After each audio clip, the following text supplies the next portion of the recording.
Okay, should I? Sorry, I just started the recording. All right. Yes, we can see your screen. All right. So with that, we can start the college fair actually. So, hello and good evening, everyone. Let me just spotlight myself really quickly. Sorry. Okay, wait. Okay. Spotlight.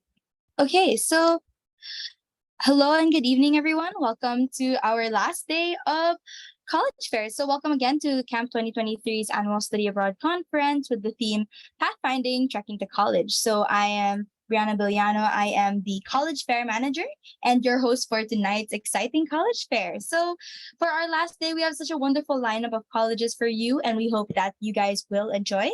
However, before we start, here are just a few reminders to take note of while attending our college fair. So first, please turn your mic and camera off as the college representatives present. And while the presentation happens, do take note of any questions you may have, as we will have a respective Q&A portion after each college presentation is done. So our college fairs will be recorded. If you would like to go back and listen to their presentations, please visit Camp's YouTube page after the conference. And if you are interested in any of the colleges presenting, we will release interest forms after the college fair, which you can fill out to learn more about them. So now that's done, it's time to begin our last day of college fair with our very first university, Arizona State University. So based in Tempe, Arizona, Ms. Wynn is here to present Arizona State University and answer questions about the university's academics, student life, and more. So let's give her a virtual round of applause, and Ms. Wynn, take it away. Thank you, Brianna. Hi everyone. Thank you so much for joining me today. My name is Queen. I'm working at the International Admissions at Arizona State University. I'm based in Vietnam, helping students from Vietnam and Southeast Asia regions when they have a question and interested in applying to ASU. So if you in the future interested in applying to ASU and have a questions, I will be your direct point of contact. So we often start our presentation with ASU charter that help you understand what we cared about, what we strive to be. So ASU is a public research university. We all about inclusive. We measure not by whom we exclude, but rather than by whom we include as a student, and how we can help you to succeed. So regardless your economic background, your cultures, where you're coming from, you are welcome here. You will be listened and felt support with everything that we need. We are here to support you. So we care about you, how we can support you a better way of learning. So when we do the campus tour, I tell you the story. What the parents told us, even small thing, you will see that ASU's really cared about you. Like when the parents do the campus visit, they visit our library and they kind of feel impressed by how even the library, they divided in different level quietness. Like we care about your study habit. Like on the top level is space for really absolutely quiet. Like no, you cannot make a noise when you're going there. Like some students need to be very focused and no noise around. And it's another level will be a study room for group project if you work with like other group member, and like different zone of quietness as well. And when you are sick, we have a ASU Health Center right on the campus that you can come and we'll do a checkup right on the campus. You don't have to go outside. Okay, if you need that you feel homesick and you need to talk to somebody, there's a counseling office that you can come and somebody there will support you. Even every aspect of your life, from academic to career, we have a support for you. And from you see from our charter, our second part, we very focused on research, and what our research project is all about. How to find, we have we're working on meaningful and research projects opportunity to find the solution for the most pressing issue that the world is facing. To give you example, when the COVID hit during the pandemic, ASU, the first university at the Pioneer University, developed the saliva-based COVID testing and made the test kit available to all Arizona residents. Another example is ASU engineering student, they won the gold medal for the project that they working on of cleaning arsenic from the drinking water. It's just one of the many meaningful research and projects that you as a student, you can be a part of when you become ASU student. You will be a leader in the future, figuring out the issue that the world is facing in every aspect of life, like health, economics, sustainability, everything you can name it. You can be part of it. Okay, and this slide kind of give you a couple of the like a ranking, and you may find other ranking on other sources as well. ASU very proud that we are #1 in the US for innovation for 8 consecutive years, ahead of MIT and Stanford. You was question, you may wonder, what is innovation and what is really have to do with me? Well, it does affect you. Being able to study, be a member, be a Sun Devil family, join ASU community, you will on your learning classroom experience, you will be adapt. You will equip with most learning experience, most modern technology that you can think of that help you ready for work. I give you example. So you see in the pictures, there's a picture of dinosaur. You say, what is it? Your question, what is it? This is the immersive learning experience that ASU had partnered with Dreamscape, which is #1 leading virtual technology, virtual reality technology in the world. We bring the new way of learning to you, to your classroom. So in the new immersive learning technology, you will, for example, this will implement on your this new way of learning, immersive learning technology. It will is employed on your will be taught during your biology class. For you, if you take any evolutions biology class, you will get into the alien zoo. You will immerse yourself in the real environment. It takes you to many years back in the history. You will see the dinosaur, checking out on their blood, their oxygen level, their blood pressure, figuring out the disease they have. You propose your solutions, checking on them whether it work or not.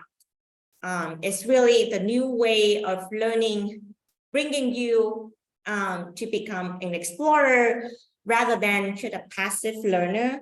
This new way of learning, we see that students gain much improve their learning style and get a better learning experience, get a better grade. So this is just one of the example that how technology can affect the way of traditional learning method. And another program, another example is that fashion, student major in fashion program. One of the students saying that the difference about the most distinguished about ASU fashion program compared to other program is that students can learn most up-to-date new technology in pattern making that make them so ready. And she got one of the students got an internship with the New York industry powerhouse, one of the fashion company in New York, which is very cool because when she a student, she already got experience with the most up-to-date technology that industry is currently implementing. We also have a film program here at ASU. Everything like pre-production, post-production, sound effect, everything can be produced in-house. You can imagine Sony Pictures came to ASU campus to work on their projects because we have most modern software and technology that help them to work on that. And even the sound effects that you see on Marvel movie, it can be produced in-house at ASU. We have so many programs that you may see on our website, like more than 400 degree program. And we have a very strong program in many fields like film, productions, fashion, STEM, engineering program, business, nursing, healthcare, health innovation, you name it. There's every program. You can find all the program that for you. ASU is #1 public university, hosts the most international students among the other public university in the state, for various reason that we provide very strong support for international students, and also great programs, a lot of program choice, and many of them in the top rank. This is a picture of Teddy London. We have a campus in partnership with other university. In this partnership, there's 3 universities. ASU is one of them, and London College in UK, and also King College in London, and also University of New South Wales in Sydney. That's 3 of us in partner of this Teddy London campus. And for those who in this campus, we offer a program in engineering, very projects-based, very hands-on. So for those who wanted to experience, like join ASU in UK, you're welcome to explore this program here, partnership here. And here's again, show our location in Phoenix, Arizona. ASU Arizona State University is located in Phoenix City. It's the capital of Arizona. Phoenix is the 6th largest city in the United States. So a lot of talking about the economy base in Phoenix. In Phoenix, they're strong in semiconductor manufacturing, logistics, also finance. From one of the convenient our location here is that from Phoenix, it's easy for you to connect to every other state in the US. For example, from Phoenix to Los Angeles or San Francisco, it's only 1 hour. To Las Vegas, about half an hour. To New York, it's about 5 hours. And from Phoenix, when you landed, it's only take you 15 minutes to reach ASU campus. It's very convenient. You will see from other, it's not, I mean, normally the airport at other city, you will see it will take probably like 1 hour or both or more to get to the city center, but here's in Phoenix, it's very, very close. Okay. And it's just this one to show you the map of, different ASU campus around Phoenix City. We have 4 campus, Tempe, downtown Phoenix, West Campus, and Polytechnic Campus. Phoenix City is, as I mentioned, is one of the best city to find the job. Phoenix has a nickname, is a Silicon Desert. You know Silicon Valley in California, right? So a lot of companies from California moved to Phoenix to set up their office because the rent is quite cheaper compared to California, but they have a great pool of talent from ASU that they can hire for technology work. Okay, and yes, see another point about Phoenix is number 10 in the US for as a tech city. Yeah. There's a lot for Fortune 500 and Fortune 100 companies has based in Phoenix. And one thing I would like to mention here is that if you like for engineering student who interested into working in semiconductor, one of the largest semiconductor manufacturing companies, like Taiwan semiconductor manufacturing company, they invest 40 billions US dollar to have a plant here in around nearby West Campus. In Arizona, so a lot of jobs for student, ASU student right here, and Taiwanese manufacturing, semiconductor manufacturing company just set up partnership with ASU to support student learning experience. Also research and other projects that partner with ASU faculty as well. So a lot of work opportunities lay out for students after they graduate from ASU. Okay. Again, this is a picture of 4 different campuses at ASU. People say that ASU have a 4 university in one place. That's a reason for that, because each of the campus are different in terms of look, program they offers, and like student environments. So each will have different characteristics that cater to your need. For example, for ASU students, you want to study at the big campus, large student populations, you can come to Tempe. But for students who want to study in a small, very small campus, have student about, like classroom has about 15, 18 students only. Liberal arts style, you can come to West. But the one thing advantage of like student coming to ASU, seeing each campus offer different need, that like different things that tailor to your need, but you have a access to all ASU resources at a large public university. Okay. Like I said, different campus offering different programs strategically that help you to connect with the employers around the area. So downtown campus offering program in journalism, we offer one of the best journalism program in the country.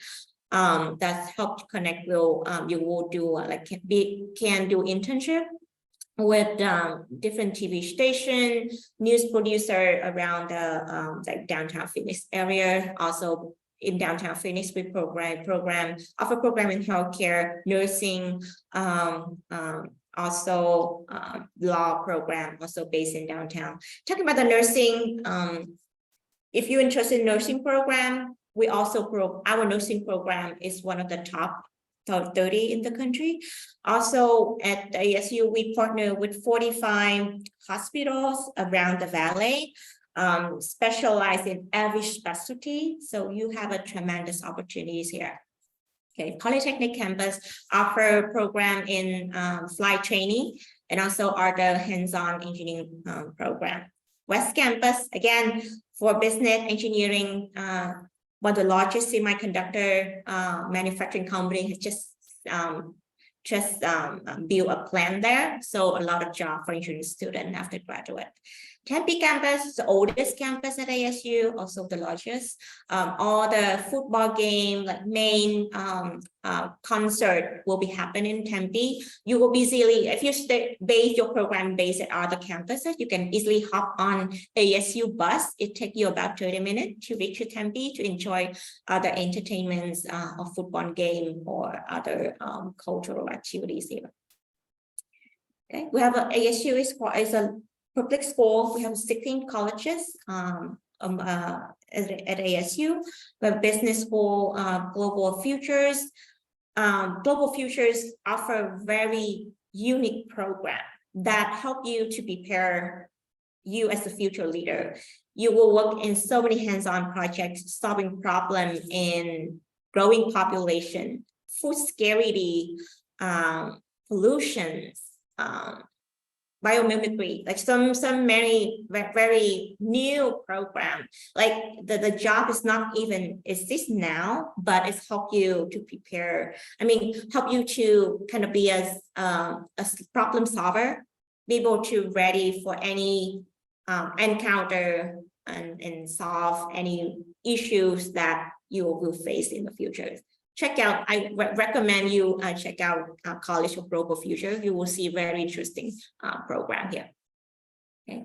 Our law program also very popular. School of Business, Thunderbird School of Global Management, Navigator School of Business, Engineering School, Watch College of Public Service and Community Solution. For those who want to study in public administration, working for government, governance, be a government officer, check out some program offered Watch College Public Service.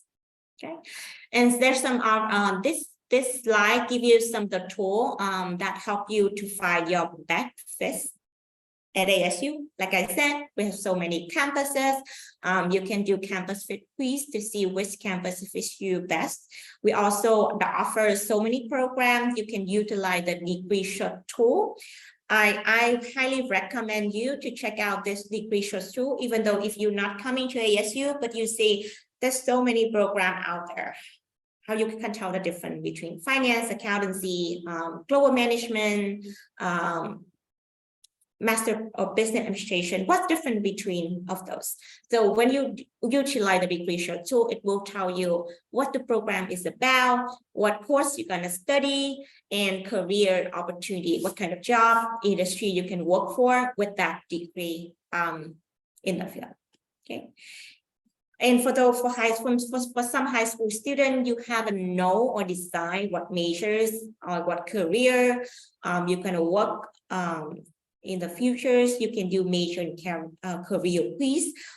It gives you pretty good match recommendation for based on your hobby, your talent. Okay, definitely check it out. And Barrett Honor College, highly recommend for students who looking for Ivy League school. Barrett is really an Ivy League college among the public. Why I said so? Because at the Barrett, you will have tremendous opportunity talking about professional connections, also projects that your thesis project that you have support or guidance from the top faculty in the field. The experience that you have, you name it, you can imagine, is very comparable that to the experience you may receive at the Ivy League school.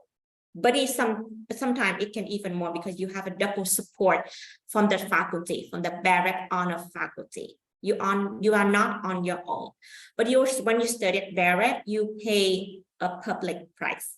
The public school price is very small compared to a lot less expensive compared to going to the private Ivy League school. Okay. And of course, the Barrett application will have an earlier deadline and separate application on top of ASU application. So for those who are interested in Barrett, you can connect with me later on. ASU community, but we are very diverse student body and also diverse cultures. There are so many clubs and organizations for you to participate, to be a part of on campus. There are more than 1,000 clubs and organizations, more than 65 religious organizations. And for those who kind of familiar with Greek life in the US, for fraternity and sorority life, the community that have a very strong connection with the industry overall. They have their own dorm on campus. You can join one of the organization when you become ASU student. If you're interested in sport, there are so many intramural sport team at ASU you can be a part of. Careers services, we have our careers department. We have a person who dedicated to look for internship opportunity and full-time job opportunity for you as international students. It's not every university have that kind of support for you as international student, but at ASU we do. That's why when you study here, you will feel very warm welcome, very strong support in every aspect as you need. Okay. We have a first year success center that helps the student who struggle with class or your even your personal need. You can come and talk to your peers here. This slide mentioning about our graduate, how they end up after they graduate ASU.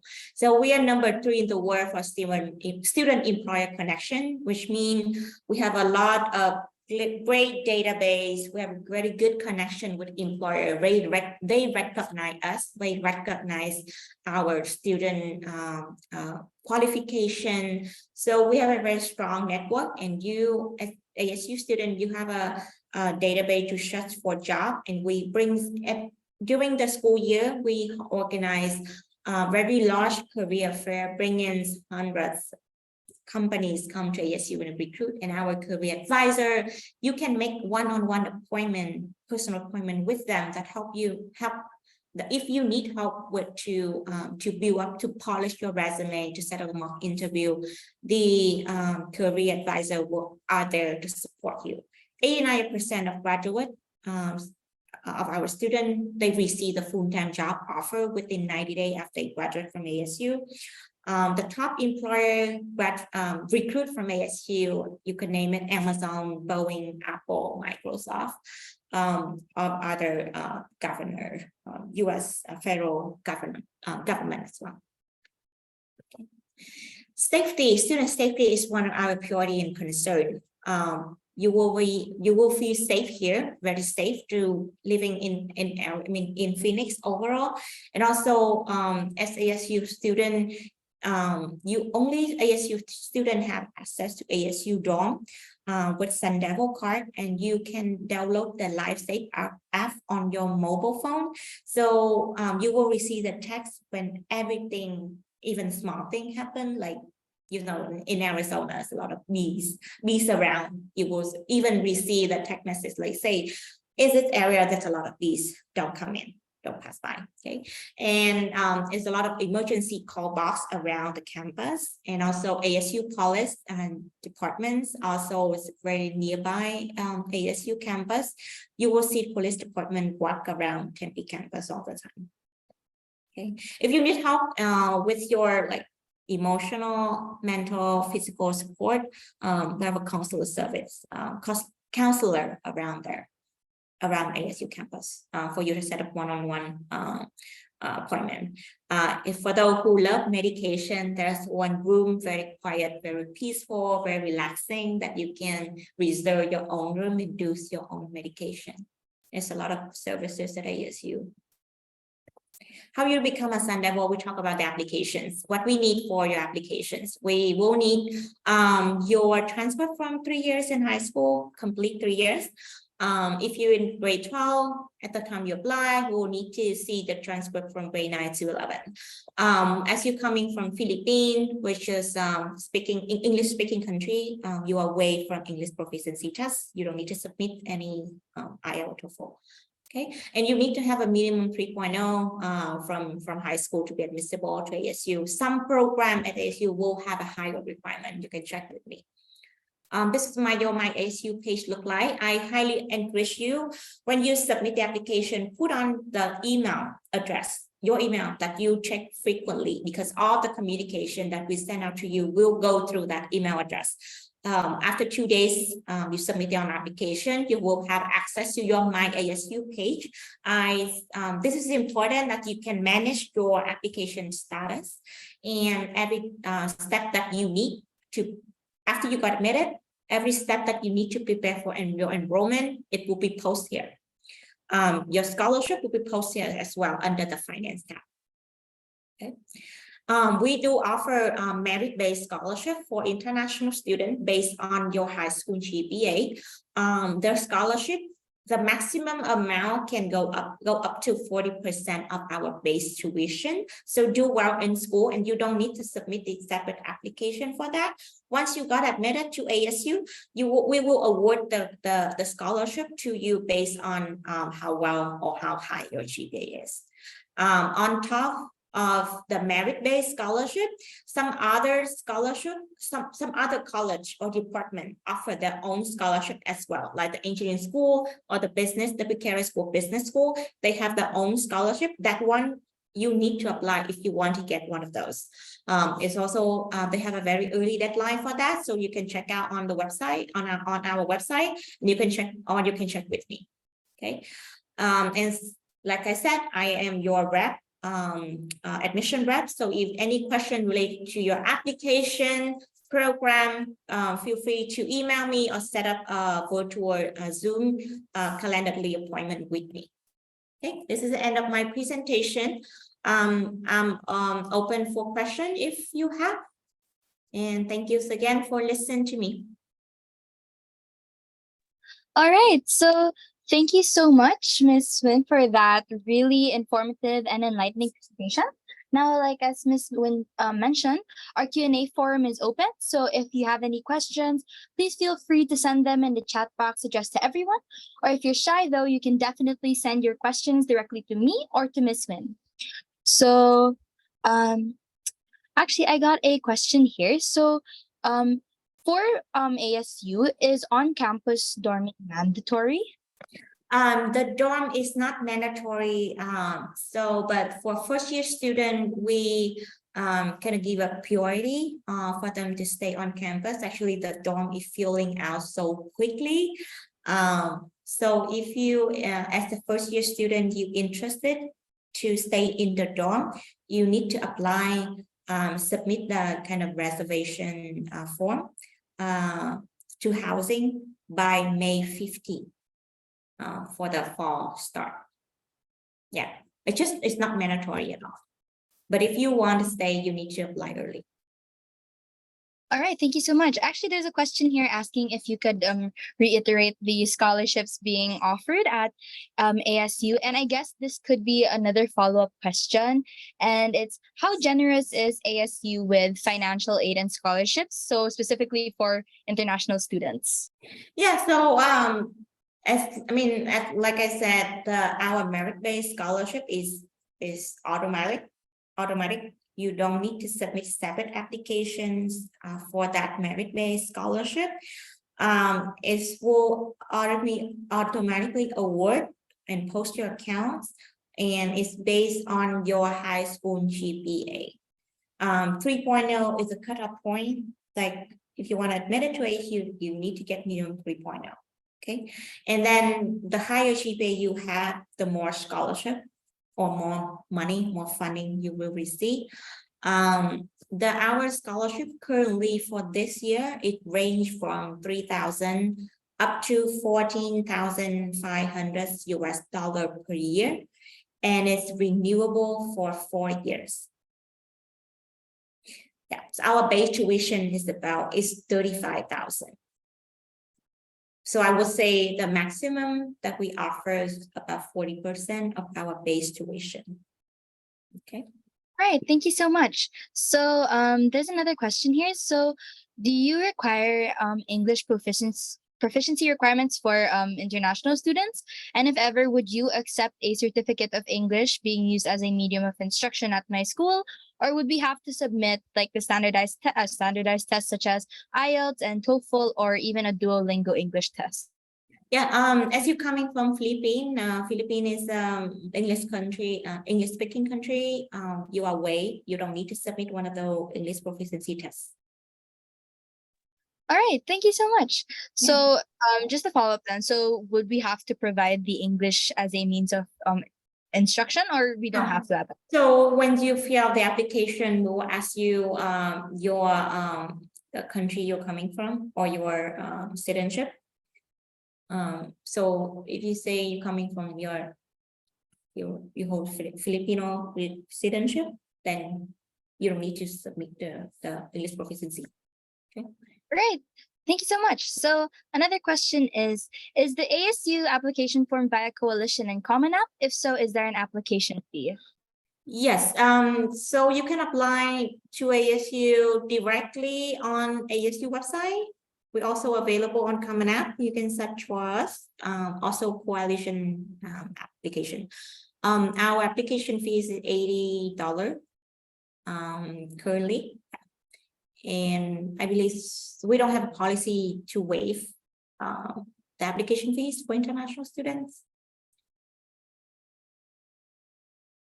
Okay, thank you so much. So there's another question. What's the student life at what's the student life like at ASU for Filipino students in particular? So are there any organizations, associations, or clubs that are available for us Filipinos?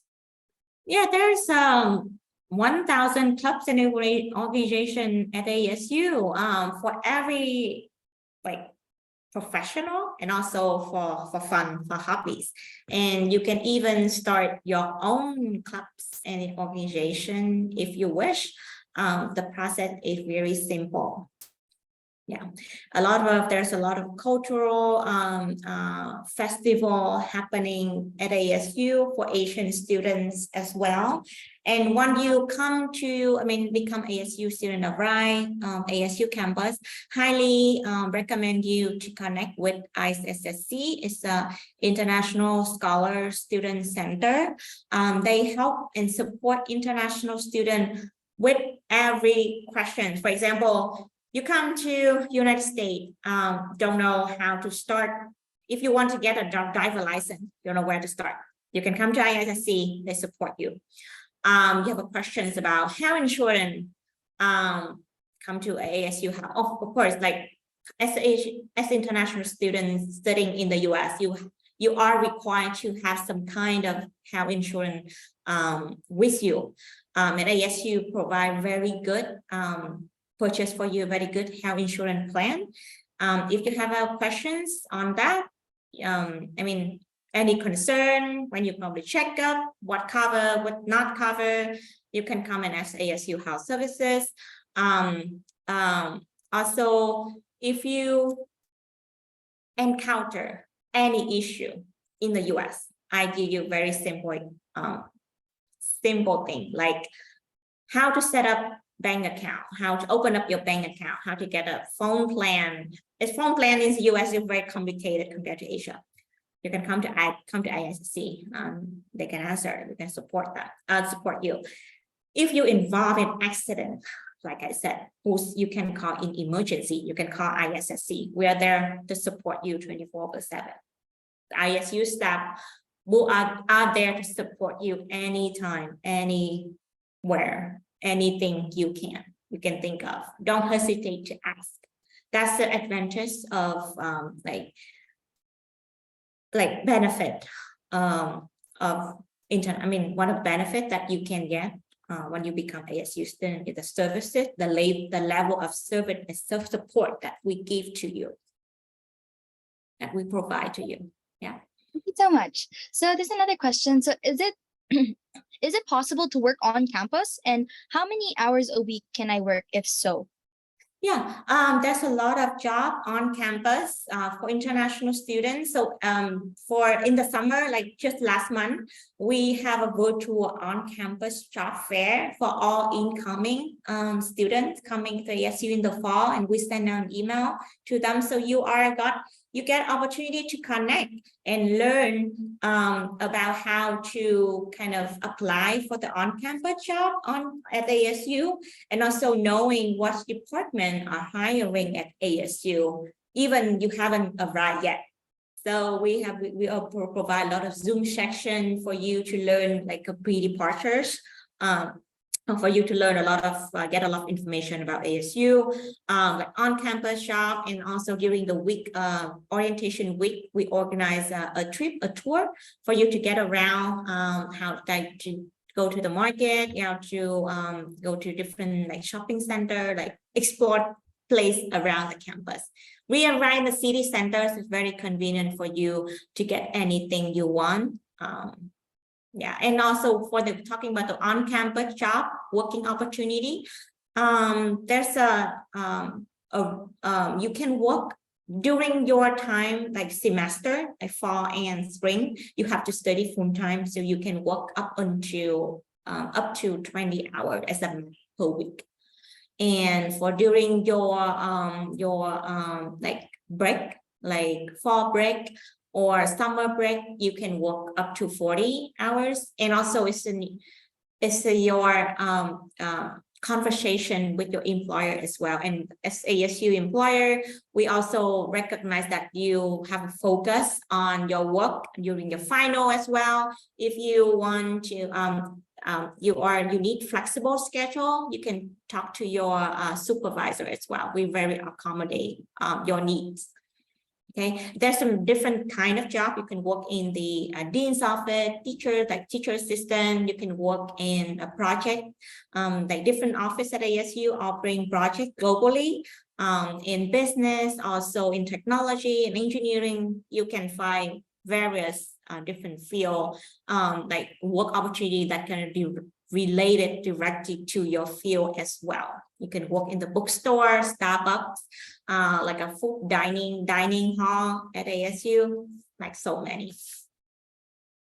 All right, thank you so much. So there's a question, is there a separate application for the Barrett Honors College, or do they take our application into consideration once we apply for the Honors College?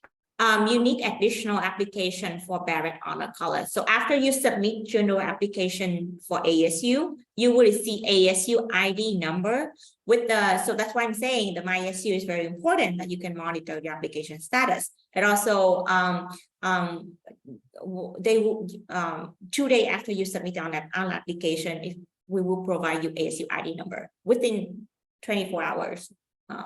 Or 48 hours at most. You will receive the ASU ID number to start the Barrett application if you want to apply for Barrett. And then for starting up, filling out the application for Barrett, there's no additional fees on top of that. Okay. Okay, thank you. So there's another question. Are there also scholarships and financial aid in the Barrett's Honors College? I think Barrett also provide kind of scholarship for incoming, also current student. I believe up to 1,000. That kind of help student pay for because for Barrett Honor College, there's additional fees. I believe with that scholarship, it can help you to cover that fee. All right, thank you so much. So sorry, I'm trying to find the question. Oh, there. All right. So this is actually the last question on my end. So this question is, hello, if I may ask, when evaluating applicants, would you say that ASU prioritizes well-rounded students or those with a strong focus in a specific area that is in line with the course they're applying to? So one thing about ASU is regardless the majors you applying for, we will look at your high school transcript and make sure you meet the math and lab science component. You have to get some of the math. What we want to see that you study some math courses. You study lab science. It can be a combination of physics, biology, and chemistry. Okay. Regardless, you go for business or engineering, you do need some math and lab science portion of that. And for ASU general admission, we look at your high school GPA. So your GPA in high school is very important. For Barrett Honor College, they look for a different thing, well-rounded person. We want to see on the Barrett application, we will ask you some of the questions. We want to see what your characteristic, what is the other thing on your transcript? It doesn't speak about you. If you have a special talent, you have a special unique interest, but directly related to career goal in the futures, tell us about you. And we want to see if a Barrett environment is really a good fit for you. Fit here is that we have a resource here. From a reading, knowing your persona, knowing your habit, knowing your career goal, what the resource at ASU here at Barrett can support you to reach your goal. Yeah, so seeing the good fits is very important. Yeah. You don't have to, on the Barrett application, I give you some other tip as well. So it asks you a couple things you prefer to do in your daily life. Like you don't necessarily have to list 10 things. You can even just list one thing, but that thing is very important to you. One thing is very important that important to you as a personal, as your professional. Yeah, and you can find a lot of resources on Barrett website, like frequent asked question that you may see other students may ask the same question to you, what Barrett's looking for, what criteria, what we look for. You can see all the things that on the website that you can get a good source of reference from that. All And right, thank you so you much. can send me, if you need, I can send you the info as well. If you cannot find it on our website, I can send it to you. Yeah, just shoot me an email. Yeah, sorry for interrupting. No, that's okay. All right, thank you so much. And with that being said, thank you so much again, Ms. Sun, for your time. So I think that means that we can close our Q&A form. And yeah, if you would like to get to know more about ASU or Arizona State University, I will send an interest form right now in the chat. And if you want, Ms. Win, you can send your email address for our participants to email you or reach you if ever they do have any more questions. Yeah, and before we end it, I see some of the question under the chat. I may not touch it yet. One student asked me about the purity test. When they have not decided about ASU, do they need to have to send the financial warranty form? So for financial warranty form and financial documents, you don't need to send us. It's not used for evaluation purpose. It's for it is used for issuing the I-20. Okay. So you can send us to us after you got admitted to ASU. So, and receiving I-20, it doesn't mean you commit to come to ASU. It's just the documents that you can use when you apply for US visa. And of course, you will bring the I-20 when you decide to the visa interview, when you decide that you are coming to ASU. Okay, you can receive the I-20, just get it in hand, so you cannot have a time to think about and submit and apply for visa. So you don't, I mean, it won't take a lot of time for that, for waiting on the I-20. Okay, so another question's asking about if we have to already be applying for visa, we're applying for admission. No, you apply for admission first. You got admit letter and receive the I-20 from the school. And at that, after you got admitted or accepted and got I-20 from the school you want to go to, that's at the point you need to apply for the visa to come into the United States to study. I'm not sure if I explained clearly. Yeah, but like I said, after you got admitted, you got the I-20 from ASU, admit letter from ASU, and you decided to come to ASU to study. At that point, you need to apply for the visa to come to the United States and bring the admit letter, bring the I-20 with you to the visa interview, because the visa officer will ask you which school you're going to, what program you're going to study. It's a very common question. Okay. Hopefully, is that clear? Yeah, I think, yeah. All right, I think that's all. And my email, I'm gonna tie this here in case you need to contact me later in the future. So you can like screenshot my email address here in case. Thank you so much, Brianna. Okay, thank you so much again. So once again, thank you so much, Ms. Win at Arizona State University. And that was such a great talk. And campers, please stand by for the next college fair session as well to learn more about the upcoming university that's going to present, Hong Kong University of Science and Technology. Again, thank you, Ms. Win. Thank you, Brianna, and thank you everyone for listening, for joining me today. Thank you. Have a good night. Bye. Have a good night. Thank you.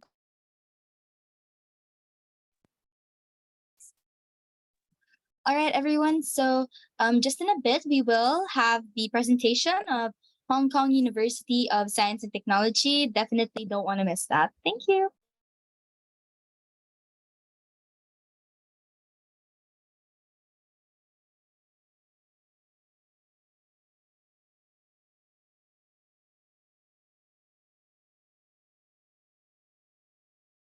Hi, Miss Crystal.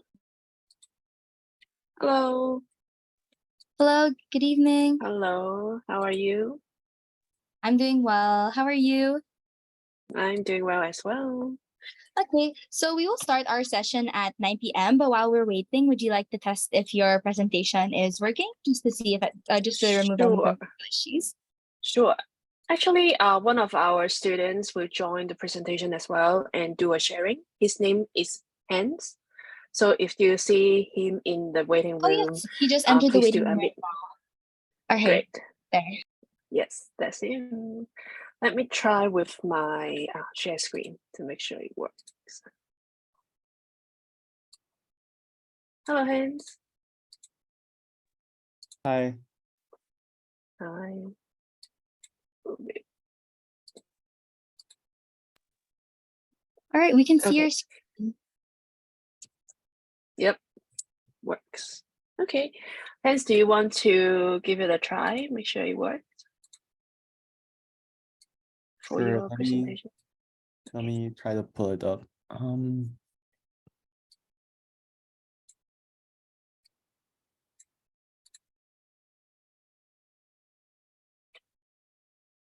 Are you all staff from CAM Philippines here? Oh no. Some are actual just like students and participants. Oh, And okay. yeah, yeah. I'm actually the yeah, okay. Can you guys see my screen? Yeah, We I can thought some of see you your here. screen. Yep, we can see your screen. Okay, solid. So, All right, so Hans, we'll start at do you know 9 Brianna? p.m. Okay.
Okay, so it's 9 o'clock. I guess that means that we can start our final college session for our college fair lineup. So, hello and good evening, everyone. Again, welcome to Camp 2023's the annual study abroad conference with the theme Pathfinding Trekking to College. So, I am Brianna Billano, Camp's college fair manager and your host for tonight's exciting college fair. So, we have a wonderful lineup of colleges for you. However, before we start, here are just a few reminders to take note of again while attending our college fair. So first, please turn your mic and camera off as the college representatives present. And while the presentation happens, do take note of any questions you may have, as you will have a respective Q&A portion after each college presentation is done. And our college fair sessions will be recorded. If you would like to go back and listen to their presentations, please visit Camp's YouTube page after the conference. And if you are interested in any of the colleges presenting, we will release interest forms after the college fair, which you can definitely fill out to learn more about them. And now that's done, it's time to begin our college fair with our very last university presenting, the Hong Kong University of Science and Technology. So let's welcome Ms. Crystal Liu, and she's accompanied by Mr. Hans. So based in Hong Kong, Ms. Crystal and Mr. Hans is here to represent the Hong Kong University of Science and Technology and answer questions about the university's academics, student life, and more. So let's give them a round of applause. Thank you, Brianna. Hello, everyone. I'm Crystal. It's very nice for me to be here with you tonight. And Hans as well. And he will be sharing his experience at UST later on.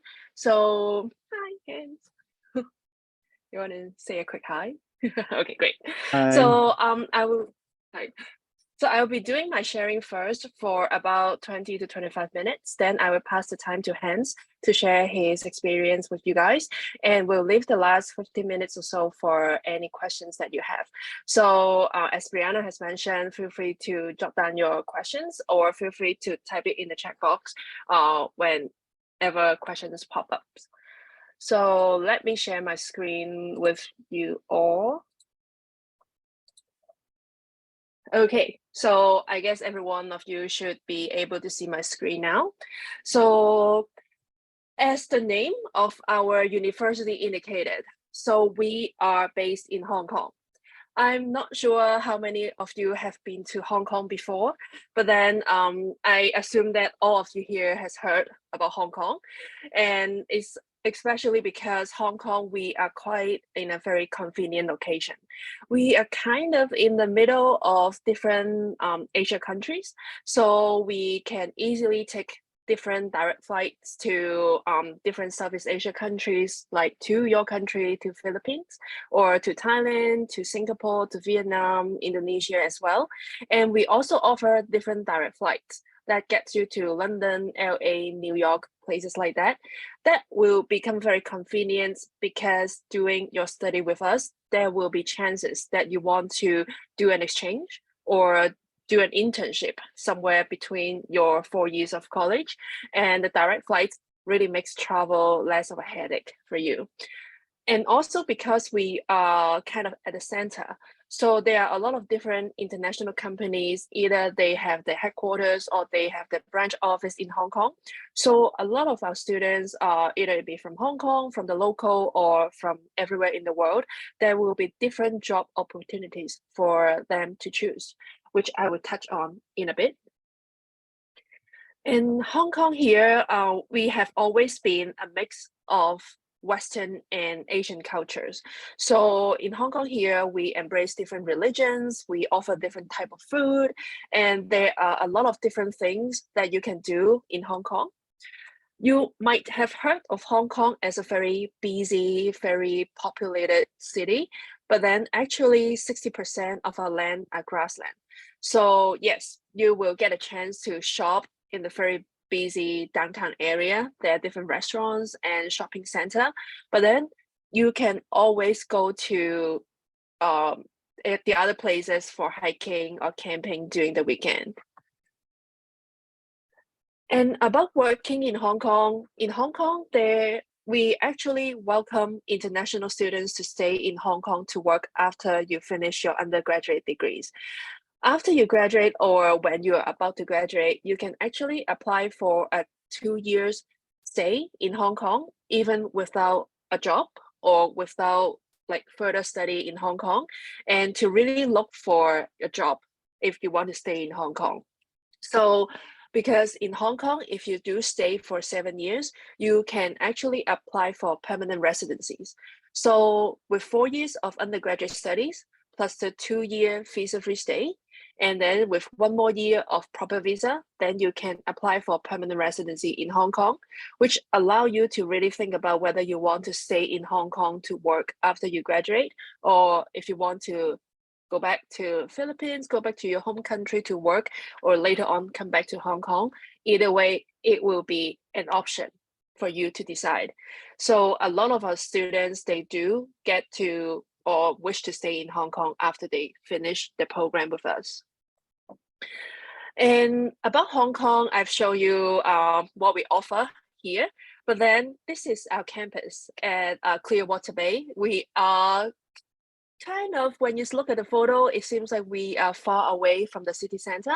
We are actually about 10 minutes to 15 minutes bus ride or minibus ride to the closest shopping mall, which also has a subway station, or what we call the MTR, that takes you to anywhere you want in Hong Kong. So looking at this picture here, on the top of the mountain, you will see like a line of buildings. They are our academic buildings. So you will be taking your classes, doing your labs, meeting your professors up there. And the buildings at the lower bottom, they are actually our undergraduate student hall. So if you do get lucky, if you got a room facing the sea, I heard that you can actually see the sunrise if you wake up early enough in the morning. So on a campus here, we are like a small community because we pretty much have everything that you need to survive during the week. So we have a lot of different restaurant outlets, and then we also have our own grocery stores and 7-Eleven, the convenience store.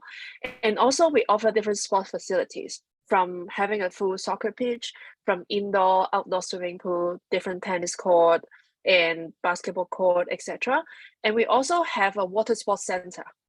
So it is actually located in the very front, if you can see the yellowish building. So with the water sports center, you can do water sports like kayaking, sailing, etc. So with this setting, our international students, we do guarantee them 2 years of stays to live on one of our housing. So right now we have 4,500 dormitory spaces for our undergraduate students, but actually we are building 1,500 more spaces, which should be ready by next academic year. So that will add more spaces on campus. And if any one of you are going to study in the business school, it is only about 30 seconds away. So if you look at the picture here, the glass building on the right is actually our business building, and the building cluster in the middle, they are our future dormitory. So this is a simulated picture. So it will be very close for you to get to go to classes and go back to your room, and it will be very convenient. So we do advise you to stay on a dormitory. And here is another picture from our soccer pitch to our undergraduate student housing. So I've tell you a bit about our hardware, but what really makes UST different is really because of the people, because of the students and the professors. So at HKUST, our students, our international students, are coming from over 80 nationalities. So we have students coming from Philippines, coming from Indonesia, India, South Korea, from Dubai, from Spain, from Bulgaria, etc. And they are coming from different curricula. So some of you here might be doing the local curriculum, and some of you may be doing the US AP system or IB or A level. That's totally fine. We do love to invite students from different education background to join us, because that really makes the classroom discussion interesting, because the way that you're trained to present yourself or to think is very different. And not only we have a very good international student ratio, but also every semester we have about 1,200 exchange students coming into UST. So they are, again, coming from different part of the world. And it's the same. So 1,200 students coming in, about 1,200 of our students will be going out for exchange as well. So we are partnered with over 240 institutions worldwide. So if you want to do an exchange in South Korea or in Switzerland, then you just have to look up the opportunities and the courses that they offer. So I do know of engineering students. He's from Egypt, and he is actually going to South Korea for an exchange this coming fall. So I was asking him, okay, so what are you going to study in South Korea? And he was just like, oh, I'm going to learn some Korean and I'm probably going to learn some K-pop dance. I was like, okay, that sounds very fun. But I do hope that he's taking some other classes, I don't know. But then we do want you to enjoy your study. Yes, academic study is important, but then you must have your own passion that you want to continue to pursue. And we do encourage you guys to continue your involvement in that area. And here I'm going to share with you 4 student journeys, and that might happen to you when you first join us. So the first students I want to share is Mendes. So Mendes, he is from Hong Kong. So during his high school years, when he was about to graduate, when he started to think about his university application, the only subject that really interested him was math. So he decided to pursue a degree that is math related. So he got into our School of Science, thinking to pursue research study in math. But then during his first year, he did get a chance to take different type of courses, even outside the School of Science. So he tried some computer science related courses under the School of Engineering. And then he discovered he was actually quite interested in computer science as well. So he found out that we have a Bachelor of Science in Data Science and Technology. This major actually combined math and computer science knowledge together. So he decided to declare this major at the end of his first year. He got in, tried different internship, and did exchange as well. And he is actually graduating and going to pursue his career in this field. So if you're like Mendes, you are about to graduate, you started to think what type of programs you want to apply to, but not sure what exactly you want to do, don't stress out. It's totally fine that you don't know exactly what you want to do for the rest of your life yet. You are still very young. University gives you the time to try different things that you've never tried before, and you will have the time to really explore subjects that might interest you at HKUST. But then, unlike Mendes, Connie is in a very different situation. So when she was in high school, she actually knows what she wanted to do as a career already. So she has been very interested in urban planning, especially which is sustainability related. So she got into our School of Engineering. Then she came across a very unique major that we call the individualized interdisciplinary major, which actually allow our students to create your one and unique major. So there are actually a lot of work that you have to put in.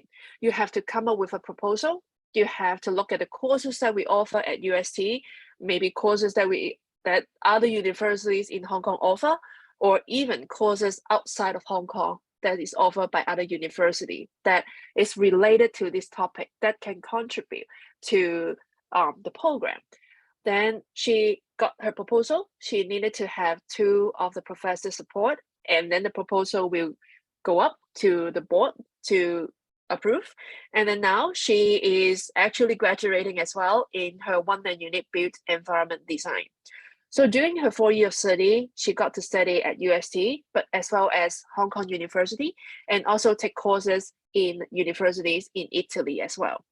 So if you're like Connie, you always have that one particular field of interest, and you want to explore, you want to continue, maybe start a career in that field, you can always build your own major if it is not already exists at HKUST.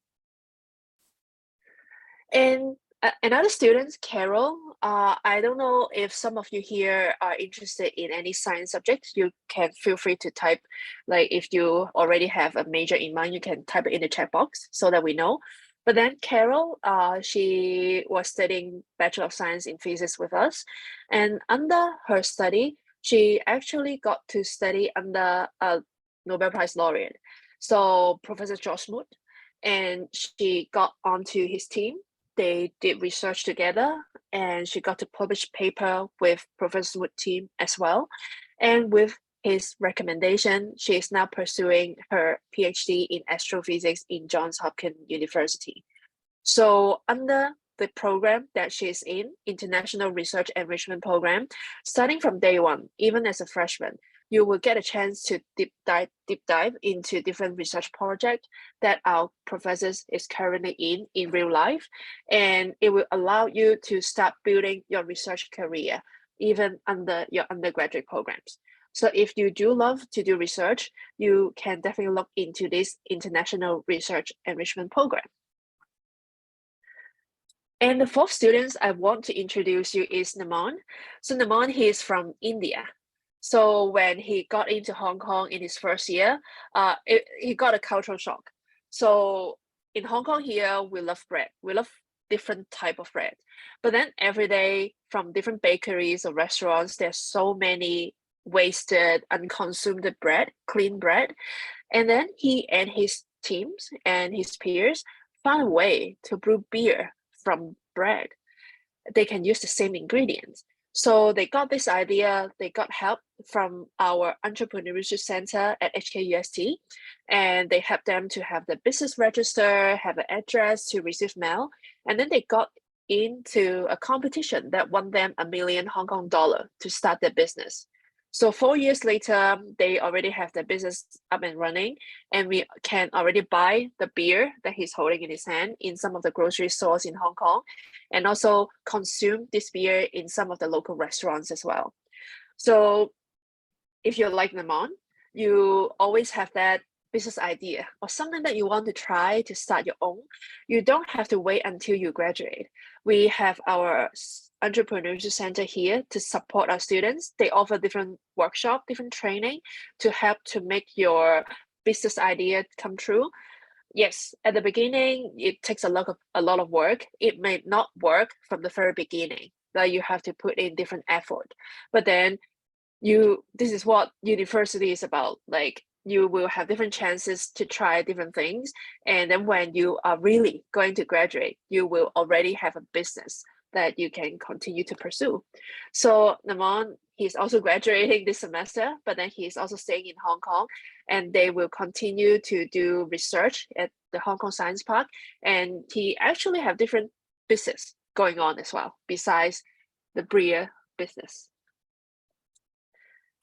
And to give you an idea for your career prospect, so internship is actually not a must at HKUST for most programs, but then 80% of our students do have done at least one internship during the 4 years of studies. And I know of students who have done more than one. And that's why 98% of our students, 6 months after they graduate, they will pursue their further studies. And a lot of them would have secured a full-time job even before they graduate. And some of them may even start their own business. So it is a bit sad for me to say so, but it's very likely that you won't get a very long break after you graduate. You will be starting your new job or getting ready to pursue your further study very soon after you graduate. And let me share with you some of our graduate achievers experience or examples. So we have Dr. Ma here. He studied computer engineering at HKUST. After that, he went on to America to pursue his PhD, and now he is a programmer in Silicon Valley. And then we have Anson. So Anson, she studied in a humanities and social science subject in global China studies. But then that didn't stop her from getting internship opportunity at commercial companies like Dr. Martens and different investment bank. And now she is working as a consultant in an international investment bank. And we also have Matthew. He actually pursued 4 internships during his study with us. He interned at EY, at PwC, and 2 other investment companies, and did a semester exchange at LSE before he started to pursue a consultant career in an international consultancy firm after he graduates. And here are some numbers for your reference in terms of how our UST is doing and what our students and our professors have helped achieved. And there are different subjects ranking as well. You can find more information on the internet and look at the programs that you're interested in.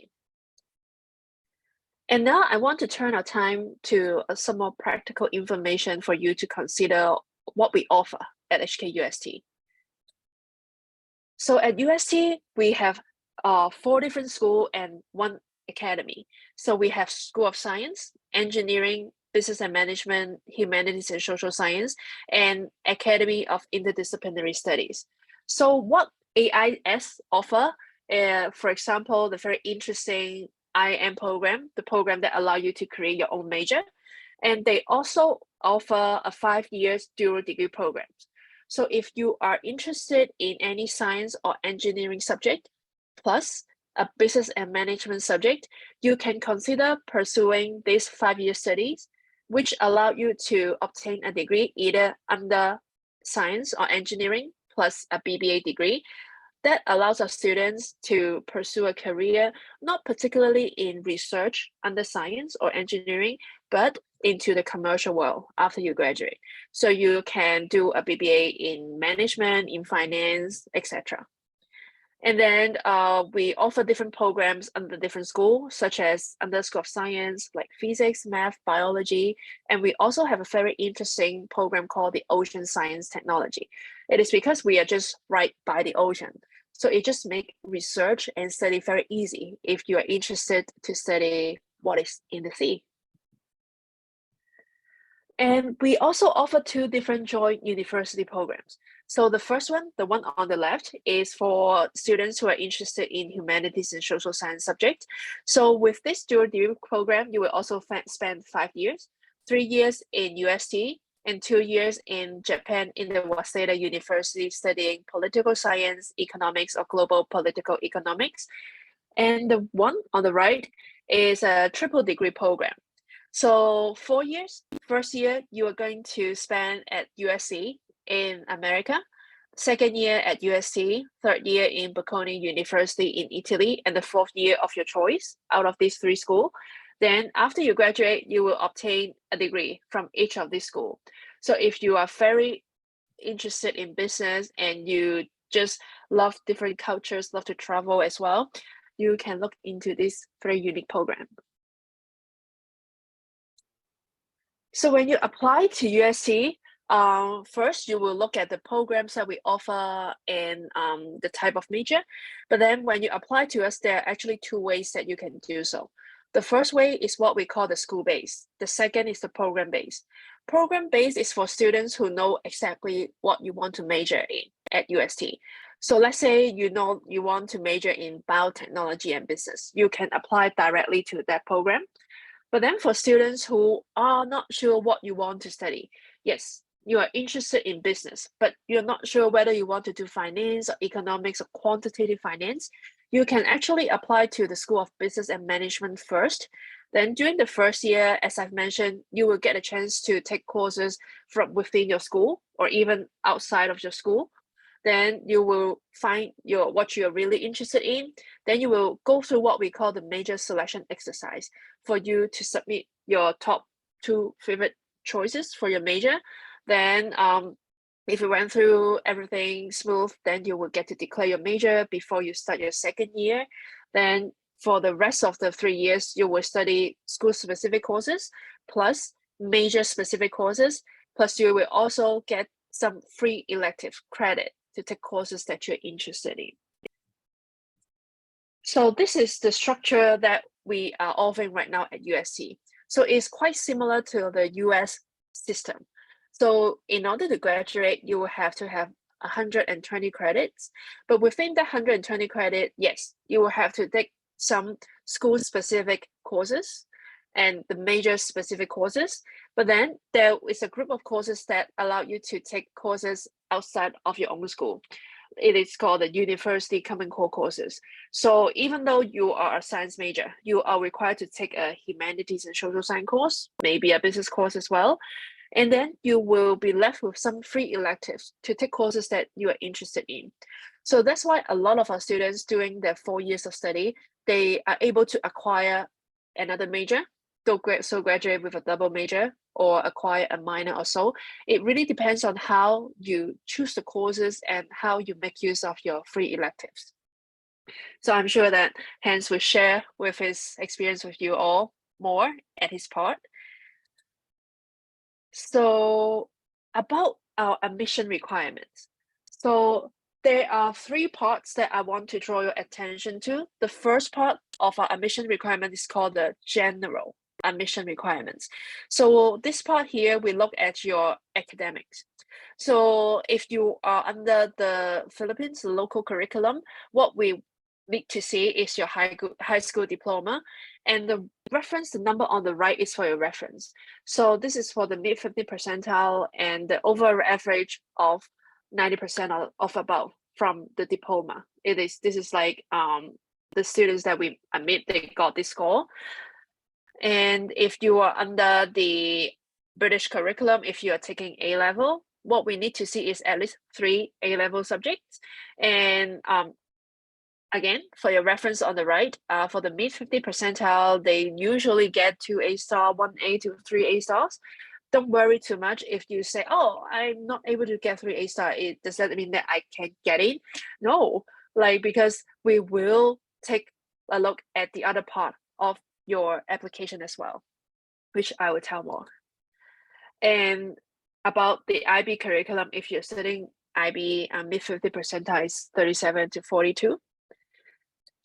The second admission requirements that you have to look into is the subject requirements. So if you are interested in a particular school at UST, let's say if you want to go into School of Science, then during your high school years, you will have to have taken a physics or math if you want to apply for Science Group A, or biology and chemistry if you want to apply for a School of Science Group B. So if you are interested in engineering as well, then you must have taken a math class plus either biology, chemistry, physics, or computer science. So this is what we call the subject requirement for different school or programs. And the third requirement, which is we call the English requirements. If you are studying IB already, if you already got grade 5 in English B in the SL, then you don't even have to take the TOEFL or the IELTS to fulfill the English requirement. Just like if you have taken SAT, you got 590 in evidence-based reading and writing, you don't really have to submit your TOEFL or IELTS. So as long as you have one of these and fulfill the requirement, that will be fine. And the last part is about the admission interviews. Not all programs requires interview, just the one listed here. So don't sweat if you don't get an interview invitations.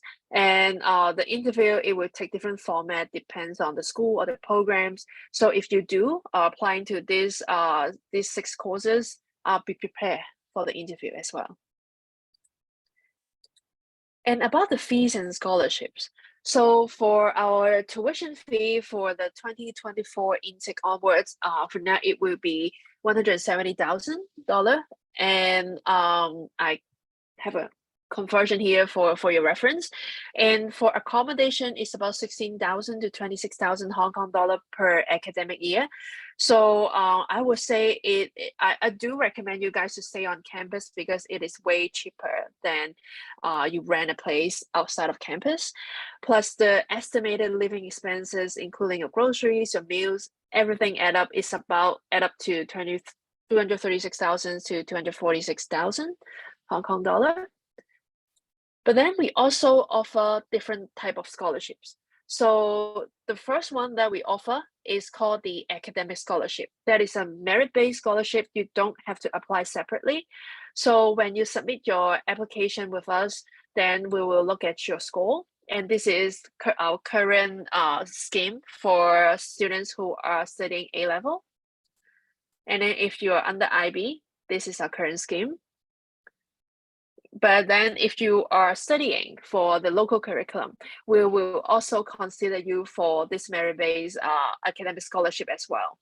So the maximum amount that we offer is actually full tuition fee plus an annual allowance of 55,000 Hong Kong dollar for doing your study at HKUST. And we also offer Olympiad medalist scholarship as well. And the scholarship that I want to draw your attention to is actually this Beyond Academic Admission Scholarship. So this scholarship, we offer 50,000 Hong Kong dollar one-off to our students, but this is for students who who has a long-term involvement or experience or achievement at any extracurricular activities, including different type of sports, music, art, community service, leadership experience, etc. This application or this scholarship do require you to submit an application besides your regular admission application, but then we do encourage you to apply because at UST, yes, we do look at your academic scores, but then we do review our application in a holistic way, which means we will look at your outside of school performance, your counselor's recommendation, your personal statement as well. So do not ignore the achievement that you have outside of your school, and do apply for the scholarship if you want to showcase your experience as well. And right now, our application for 2024 entry has not opened yet, but this is the timeline of last year for your reference. We usually open our application in early October. If you want to apply early, if you want to hear from us early, you can go for our early round deadline, which is usually in the mid to end of November. Then you will hear from us in December. So this is non-binding. This is like an early action, not early decision. It just allows you to know the result earlier and commit to UST earlier. But then if you're not ready, you can always go for the regular deadline, which is usually in early January. Then after that, we will consider rolling admission if we do have spaces open. And to apply to us, you can set up an account online through our website, fill out the basic informations, and you have to choose two choices for the program choice or school choice to apply to us. And you have to upload required documents such as school report from the last 2.5 years, and then nominate your teachers or your counselors to write you a reference letter and the predicted score if you're under IB or A-level. Then you submit the application and you wait to hear from us. So if you don't, it's very likely that you won't have your final result yet. So what we'll do is we will offer a conditional offer based on your final score if we do find that you are a great candidate for UST. So the last thing that I want to share with you is, if you have any question after mine or other hands presentation, feel free to go online. We have our student ambassador available to answer questions directly if you send them a message on this platform. And feel free to follow our social medias. And here's my contact information. If you have any question after the presentation, you can always reach me at my personal email or our general email here. So I do hope that through this presentation, you know more about UST. So now I will pass the time to Hans to allow him to share with you his experience.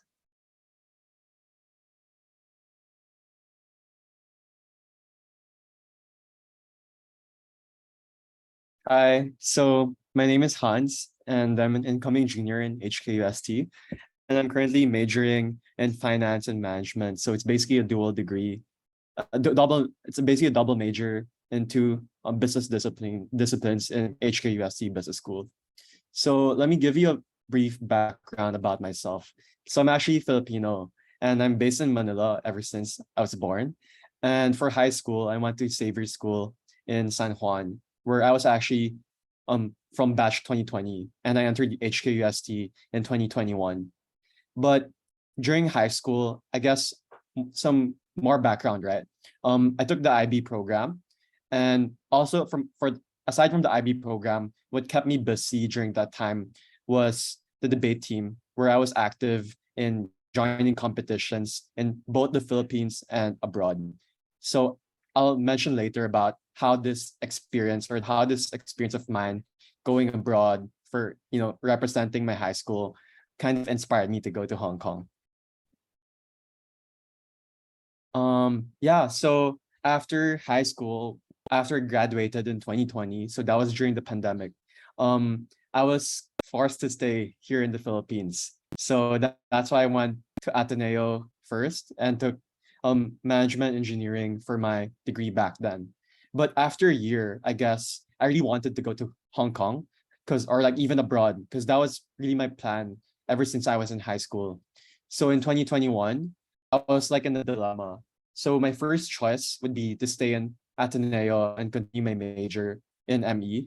Or my second choice would be to take a risk and continue what I really wanted ever since in high school, which is like, to go abroad, and specifically how HKUST also offered me a declared major back then as an option for me to take.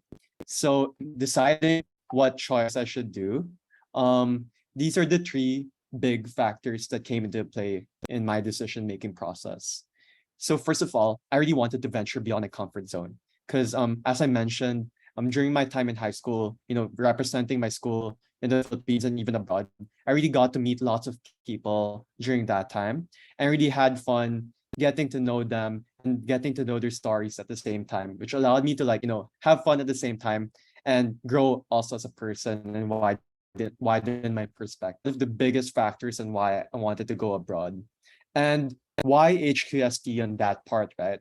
So for that part, HKUST is actually the fifth most international university according to the latest Times Education ratings. So in HKUST, it's not like you're just gonna meet people from Hong Kong or even from mainland China, but there are so much people from other countries too, such as like Indonesia, Thailand, or even like European countries such as like France, or even like those countries like Kazakhstan, the US, and Canada. So really gonna meet people from different walks of life and from different backgrounds. And that really allowed me to venture beyond my comfort zone, looking back after 2 years of my stay in HKUST.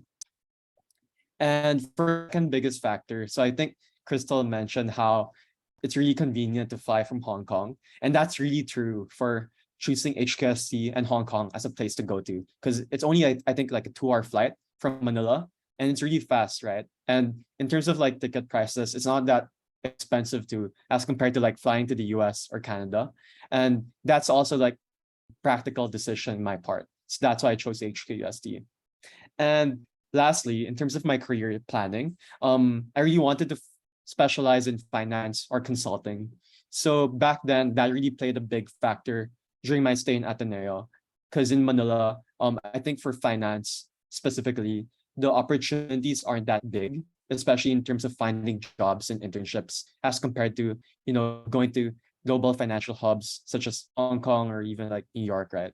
So in terms of HKUST standing in finance or consulting or business, we're currently the top 3 university in Asia in terms of our business rankings, and in the top 1 in Hong Kong.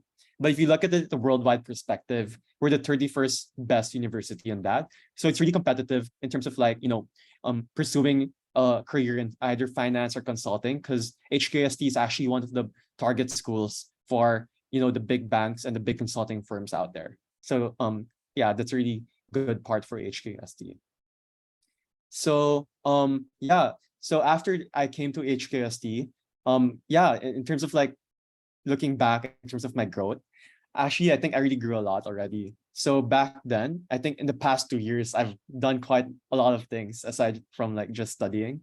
So first of all, I had the opportunity to lead a consulting club in the business school. So our club's actually called the International Consulting Club, and I was the president last semester of the club. So during that time, I led the club in terms of like reaching out or allowing our members to pursue careers in consulting. So if you can see in this picture, we invited a few partners from McKinsey, Bain, and other big consulting firms to come to our campus and to have like a small discussion group about how it's like to work in such big firms and how we can prepare our members in a future career in those firms too. So it's really fun. And at the same time, we also have these really fun club mixers. So it's not just all serious talk, but also fun. So here, I think it's our whole club. We're around 30 people, and we went out after like a weekly meeting to have fun in the Tai Pai Tongs in Hong Kong. So Tai Pai Tongs basically those I think in the Philippines we call them dampa. So it's like the dampas of Hong Kong, and we have seafood and local food that's so cheap, and at the same time it's so good. Yeah. So for my second big experience, I think I really joined lots of case competitions, internships during that time. So just so for so basically in joining these case competitions and internships, basically these really help you to grow and also prepare yourself for your future job, because it's not all about just studying here in Hong Kong or in HKUST, but the school also gives you so much opportunities to join these internships or case competitions so that you can apply what you've learned in class in an outside situation or setting, right? And eventually this will allow you to really widen your perspective too and get real life skills. So in this picture, I joined a case competition with JP Morgan. So it's like a week-long case competition and lots of sleepless nights and staying like a zombie. But in the end, it's really fun because I really learned a lot. And at the same time, I had fun with my teammates, as you can see in this picture. And for my internships, I think I've taken 2 internships already since I came to HKUST. So my first one was with a fintech firm in Hong Kong called Prive Technologies. So basically, I was just helping the firm do sales and product development stuff. And for my second internship, I'm currently working in Manila. So I'm working in a VC called Foxmont, and I'm basically doing research and investment research for them for their own internal use and also for the reports that they publish every year. So it's really fun. So in that regard, I've gotten to work both in Hong Kong and the Philippines and widen my perspectives in finance too, or even in like other fields like fintech. And at the same time, I'm also a student ambassador. That's why I'm here. So basically in the student ambassador life, it's not all about just having serious stuff too, but we also have fun. So in this picture here, we actually went on a 2-day, 1-night camp. And I think our team here was building a raft. So we were basically out of bamboo sticks and like drums. We were able to like stick them together using ropes, and we eventually brought it to sea. So you can see the other teams there floating on this thing, and we were like 8 people on that. So I couldn't believe how we actually floated and not sink. So yeah, that's a pretty interesting experience that you guys can you see if you go to HKUST. And for my experience in Hong Kong, it's also pretty fun. So I'm actually a foodie, so I like exploring and finding new places to eat. So one of the more interesting places I've eaten in Hong Kong is a place called 12 Flavors. So it's like mala food. So because in the Philippines, right, we're not really used to spicy food, or the spicy food is not that like prevalent. So in Hong Kong, you can really find so much spicy food, and during the cold weather, it's actually one of the best things to eat because it warms you up. And yeah, I've also like explored the city. So yeah, it's like all big buildings and all. It's really fun. At the same time, there's so much old colonial buildings. So you're really gonna see like a mix of old and new in Hong Kong. And aside from that, there's Disneyland, right? So everybody knows that Hong Kong's famous for Disneyland and even ocean parks. So yeah, it's a quick trip away during the weekends for that. And yeah, and also Hong Kong, I think what not a lot of people know about the city is that it's actually a very naturey place.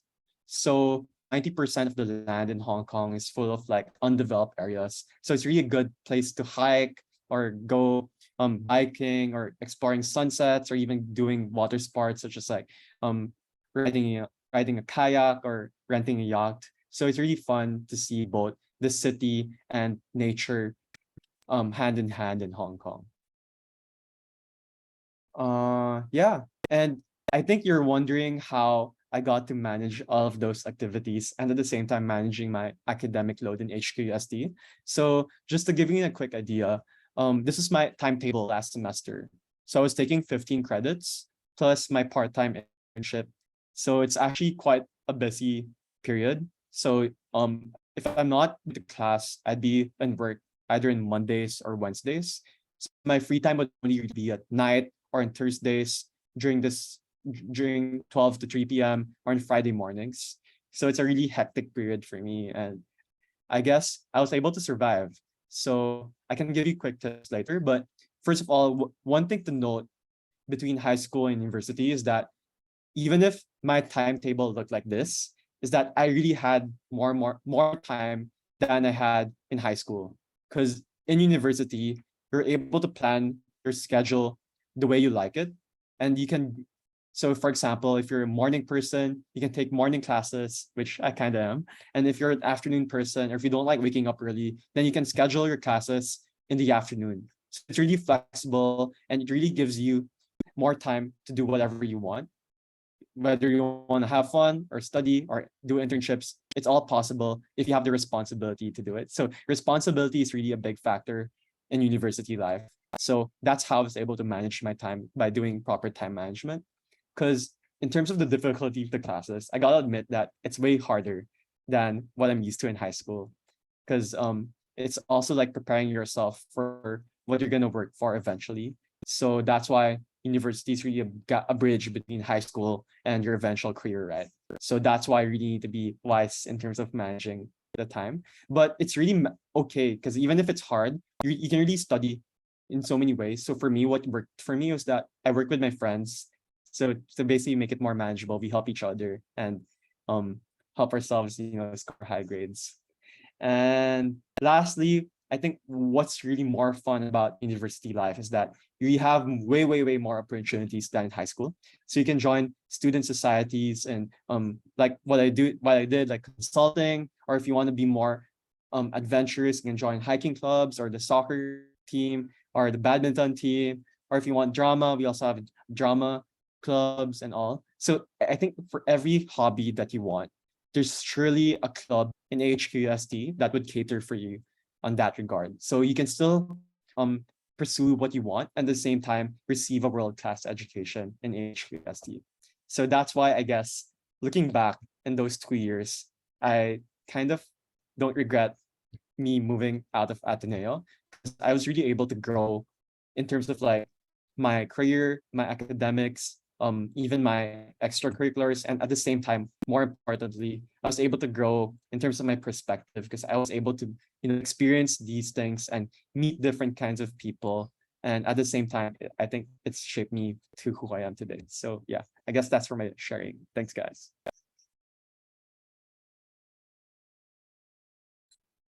Thank you, Hans.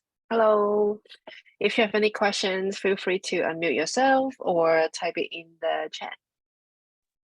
All right. So yeah, thank you so much for that super informative and wonderful presentation. And like what Miss Crystal said, if you would like to have any questions, our Q&A forum is now open.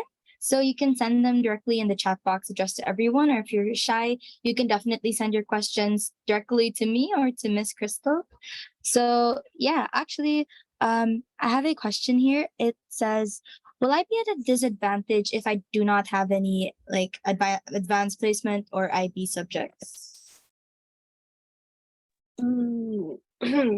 I wouldn't say it's a disadvantage because we do have students who apply who are studying in 2 different curriculums.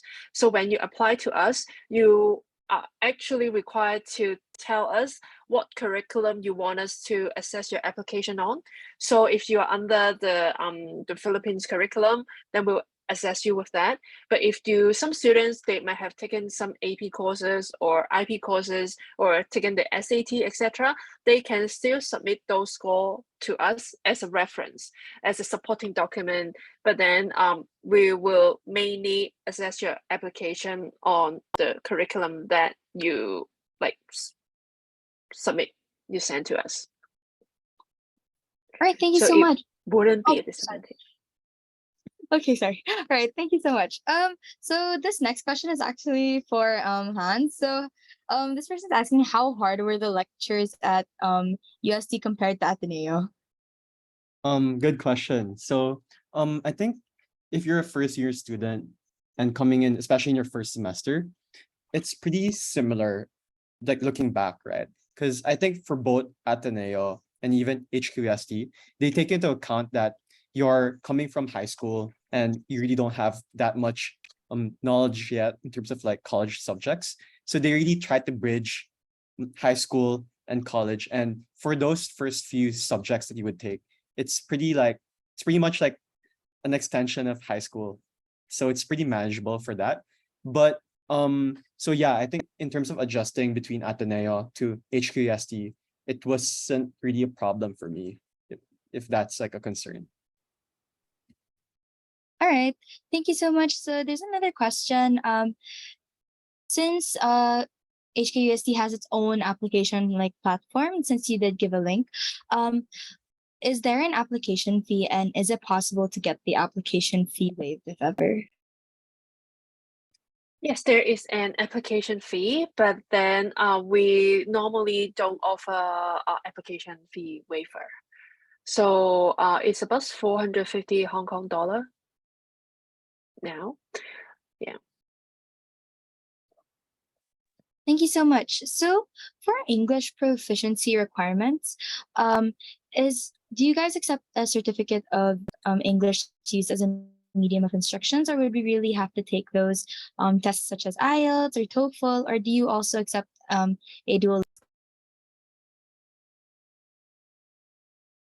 We do have to see one of the criteria, like one of the tests from the list that I've just shared. So yes, I know that some of you, actually, I mean, I guess all of you have been taught under English in schools already, like you are pretty much a native English speaker. But then because at HKUST, also like every class besides the Chinese classes that will be taught in English. So we just want to make sure that everyone submits some form of English requirements so that we can ensure that everyone will get to understand what the professors say in the classroom. So we do require one of the tests from the list that I've just shared. All right, thank you so much. So there's another question. Since the first 2 years require do they require dorming in campus? But if they do, when we go into our junior year and senior year, are we still allowed to live on campus, or would we have to live off campus? Let Hans answer these questions. Yeah, so basically in my first 2 years, I lived in campus. So it's a guarantee for all international students to have on-campus residence during that time. But for my third year, I'm still living in campus, but the caveat is that not all people would be able to have that opportunity. But what really helps in terms of securing on-campus housing is that you need to be active in HKUST. So meaning by active, like joining clubs or representing the school in competitions, whether it's like academic competitions or sports competitions. So I think for most of you guys, like you guys were pretty like active in high school, I guess. So just continue that, and I think it would really help in securing on-campus housing in HKUST. All right, thank you so much. So there's another question here. So for HKUST, are all financial aid merit-based? For the academic one, it is. But then if you're interested to apply for the beyond academic Ambition Scholarship, which is to showcase your ECA performance, then that one you will have to apply separately. And then also we have different type of scholarship that is being offered by different organizations from Hong Kong or outside of Hong Kong. So let me share with you guys our scholarship website, our scholarship department website. You can screen through the options that we have and see if there's anyone that fits your need. Let me look it up.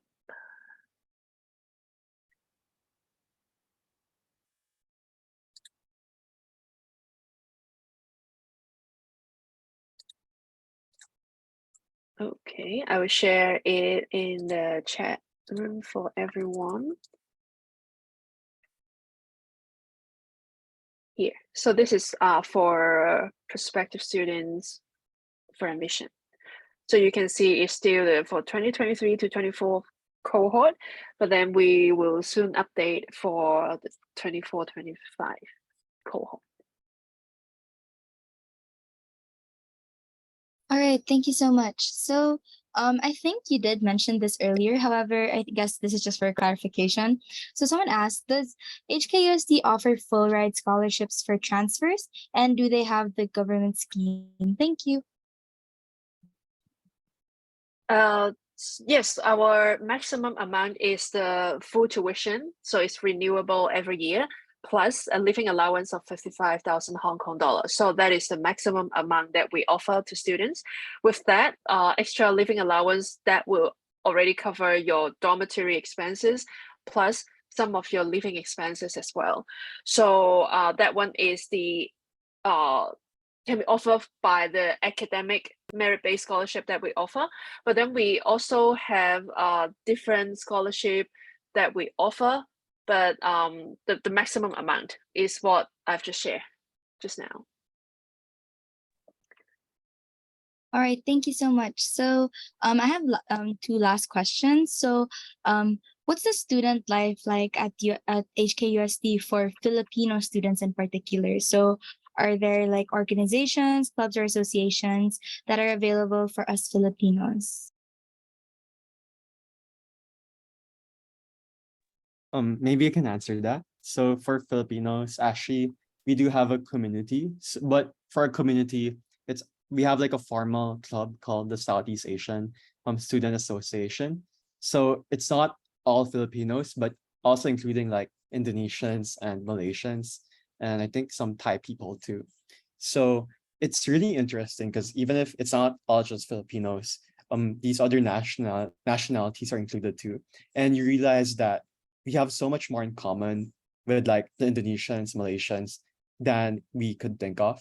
So yeah, so we have one big family for that, and every few weeks we organize like weekly meetings or like barbecue sessions at night because we have like a barbecue pit in campus. So it's pretty fun to go there and have fun with like other fellow Filipinos or Southeast Asians. But in terms of like the Filipino community, I think we're pretty big, like especially for the last batch, more than 20 people came in. And for my batch, there's around like 7. So my batch is like the pandemic year, so it's like lesser. But after the pandemic, more and more Filipinos are coming in, and we do also meet informally. So we have like gatherings and we go to Disney together. So yeah, it's pretty tight knit. So if you guys are gonna come, yeah, to HKUST, let's meet up. All right, thank you so much. So I got a question asking about like the financial aid options. This person asked, is it okay if you could talk again about the financial aid options? Is it only limited to scholarships or is there something else? For international students at this point, it's mainly scholarship. So based on the information that I've just shared or the website that I sent to you guys in the chat room. So yeah, it's mainly scholarship for international students at this moment. So you guys can also explore like maybe there will be different financial aid from the government. I guess there can be some from the Filipino government that can offer students support them to study overseas. But then if it is from HKUST, it's mainly the academic scholarship or the non-academic one, the extracurricular activities one. All right, thank you so much. So this is the last question. So when evaluating applicants, would you say you prioritize well-rounded students or those with a strong focus in a specific area that is in line with the course that they're applying to?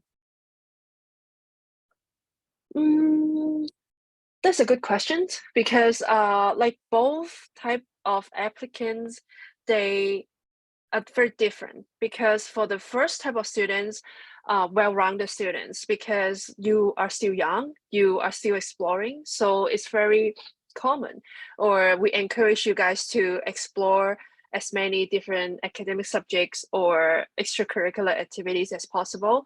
But then, and also for the second type of students, we do have students who know like Connie in the presentation.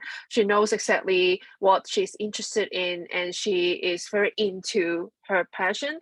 So she has done a lot already in that field during her high school years.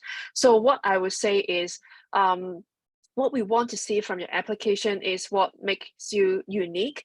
Because, like, yes, we look at academic scores, we look at how many A's you got, how many stars you get, but then we also value you as an individual, right? So we can tell like your personality from your personal statements. We can tell what you're interested in from your extracurricular activity participation, from the competition or from the activities that you've joined.